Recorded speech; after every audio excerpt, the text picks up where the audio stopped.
Hey everyone, welcome back in my channel. तो हाजिर हूँ मैं फिर से एक न्यू इंटरेस्टिंग मोरल स्टोरी के साथ। बहुत ही अच्छी कहानी है, वीडियो के एंड तक बने रहिएगा। बहुत सारे न्यू वर्ड्स आप इस स्टोरी में सीखेंगे। इसके साथ ही स्टोरी को रीड करना और इंग्लिश वर्ड्स के करेक्ट प्रोनाउंसिएशन के बारे में भी सीखेंगे। तो अगर आप इस चैनल पर न्यू हैं, मेरी वीडियो को पहली बार वॉच कर रहे हैं, तो मेरे चैनल को सब्सक्राइब कर लें और जो बेल का आइकन दिख रहा है उसे भी प्रेस कर दें, ताकि मैं जब भी वीडियो अपलोड करूं तो इसका नोटिफिकेशन आप तक पहुंच जाए। और अगर आप मुझे फेसबुक पर सुन रहे हैं तो फॉलो ज़रूर करें। तो चलिए स्टार्ट करते हैं आज का यह इंटरेस्टिंग मोरल स्टोरी। आज के स्टोरी का टाइटल है द फुलिश हैन। फुलिश का अर्थ होता है बेवकूफ़ या मूर्ख, हैन यानी कि मुर्गी। तो शीर्षक का अर्थ हुआ मूर्ख मुर्गी या कह सकते हैं बेवकूफ़ मुर्गी। So let's begin the story. Once upon a time, there was a hen in a farm. Once upon a time यानी कि एक समय की बात है या बहुत समय पहले की बात है। यह सेंटेंस अक्सर स्टोरी में किया जाता है। There was a hen in a farm. hen यानी कि मुर्गी, There was a hen यानी एक मुर्गी थी। इनका अर्थ होता है में, अ यानी कि एक, फार्म यानी कि खेत। तो एक खेत में। तो इस सेंटेंस को एक बार फिर से समझते हैं। वंस अपॉन अ टाइम यानी एक समय की बात है। There was a hen in a farm, एक खेत में एक मुर्गी थी। One day she came across a toy carriage. One day यानी एक दिन, शी केम अक्रॉस, शी का यूज़ वह के लिए किया जाता है और शी लड़कियों के लिए यानी स्त्री जाति के लिए यूज़ किया जाता है। केम यानी कि आई, शी केम अक्रॉस यानी कि उसे मिली या उसने पाया। अ टॉय, टॉय यानी कि खिलौना, कैरेज यानी कि गाड़ी। तो एक दिन उसे एक खिलौना गाड़ी मिली। She was thrilled and shouted. Thrilled यानी कि उत्साहित हुई, shouted यानी चिल्लाई। तो she was thrilled, वह उत्साहित हुई या उत्साहित थी, and shouted और चिल्लाई। This carriage will take me all over the world. और उसने चिल्लाकर कहा कि दिस कैरेज यानी कि यह गाड़ी विल टेक मी, मुझे ले जाएगा, all over the world. World यानी कि संसार या दुनिया। तो ऑल ओवर द वर्ल्ड यानी संसार में, पूरी जगह या पूरे दुनिया में। तो इस सेंटेंस को एक बार फिर से समझते हैं कि जब मुर्गी ने खिलौने गाड़ी को देखा तो वह उत्साहित हुई और वह उत्साहित होकर चिल्लाई कि यह गाड़ी मुझे पूरे संसार की सैर कराएगा। But there was no one to pull her carriage. But यानी लेकिन, नो वन यानी कोई नहीं, टू पुल, पुल का अर्थ होता है खींचना। टू पुल यानी खींचने के लिए, हर कैरेज यानी उसकी गाड़ी को। तो फिर क्या हुआ? But there was no one to pull her carriage, लेकिन उसकी गाड़ी को खींचने वाला कोई नहीं था। All the farm animals refused one by one. All यानी सभी, द फार्म एनिमल्स, एनिमल्स यानी कि जानवर। ऑल द फार्म एनिमल्स यानी खेत के सारे जानवरों ने रिफ्यूज यानी मना किया या इनकार किया, वन बाय वन, एक एक करके। तो फिर क्या हुआ कि all the farm animals refuse one by one यानी कि खेत के सारे जानवरों ने एक एक करके मना कर दिया। But some wild cats offered to pull the carriage. But यानी लेकिन, सम का अर्थ होता है कुछ, वाइल्ड कैट्स यानी जंगली बिल्लियां, ऑफर्ड यानी प्रस्ताव दिया या पेशकश की, टू पुल खींचने के लिए, द कैरेज यानी गाड़ी को। तो बट यानी लेकिन, some wild cats offered to pull the carriage यानी कुछ जंगली बिल्लियों ने गाड़ी खींचने की पेशकश की या मदद करने को तैयार हुए। The hen was jubilant।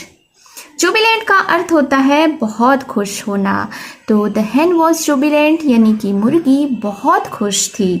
But the farm animals warned her. Cats are very clever creatures. Do not be fooled by them. But the farm animals warned her. Warned यानी कि चेतावनी दी, her यानी कि उसे। तो लेकिन खेत के जानवरों ने उसे चेतावनी दी और चेतावनी देते हुए कहा कि cats are very clever creatures। very का अर्थ होता है बहुत, clever यानी चतुर या चालाक, creatures यानी कि जीव। तो खेत के सभी जानवरों ने मुर्गी को चेतावनी देते हुए कहा कि बिल्लियां बहुत चालाक जीव होती हैं। Do not be fooled bye them. उनके धोखे में मत आओ या मूर्ख मत बनो। But the foolish hen ignored the advice and set off। Foolish यानी कि मूर्ख। बट द फुलिश hen लेकिन मूर्ख मुर्गी ने ignored the advice। इग्नोर्ड यानी कि नज़रअंदाज किया। एडवाइस का अर्थ होता है सलाह। सेट ऑफ यानी निकल पड़ी। तो फिर क्या होता है कि but the foolish hen ignored the advice, लेकिन मूर्ख मुर्गी ने सलाह को इग्नोर किया यानी नज़रअंदाज किया। एंड सेट ऑफ और सैर के लिए निकल पड़ी। The carriage was going smoothly and the hen was enjoying the ride when suddenly it halted। The carriage was going smoothly। smoothly यानी कि बिना रुकावट के या आराम से। was going यानी जा रहा था। The carriage was going smoothly यानी कि गाड़ी आराम से या बिना रुके चल रही थी। And the hen was enjoying the ride। ride का अर्थ होता है सवारी। was enjoying यानी मजे ले रही थी, आनंद ले रही थी। तो फिर क्या हुआ? The carriage was going smoothly। गाड़ी बिना रुके, बिना रुकावट के आराम से चल रही थी। And the hen was enjoying the ride। और मुर्गी सवारी का आनंद ले रही थी। When तभी suddenly it halted।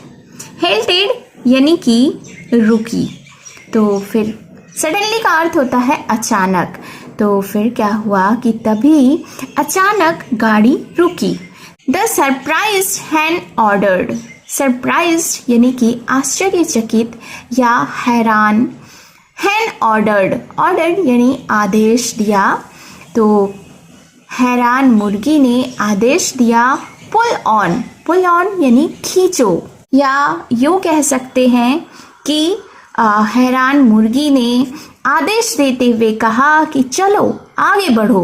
But to her horror the cat started smacking their lips.